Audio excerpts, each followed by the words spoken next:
I think collecting started with baseball cards, and then it went to stamps. And for some reason, I don't know why, I collected silver pennies. I think I have 1,430 of them now, approximately, give or take two. Well, I think growing up in New England, Carolyn's from Delaware, we really appreciated historic homes. Carolyn went to winter tour as a child, and she was very interested in old homes and furniture, and we could go up to southern New Hampshire and find dealers, little barns, and that's how we basically bought very simple, beautiful things that were less than you could buy at Jordan Marsh. And then we got into ceramics, and we got into glass and folk art.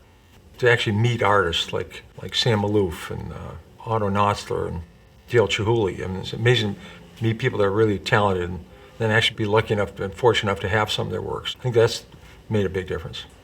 What's fun about these objects is our children ate around the table with Windsor chairs, and they played in all the rooms, and the grandchildren have grown up and crawled around.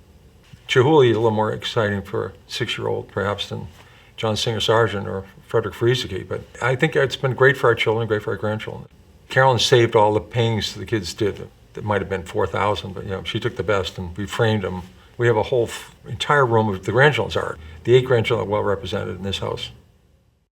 I was so lucky to have a great spouse, and the fun we had. This is something that was so enjoyable. We learned so much, and it was a pastime, it was a passion. Now to share it, it's like a history of a wonderful 50 years of love.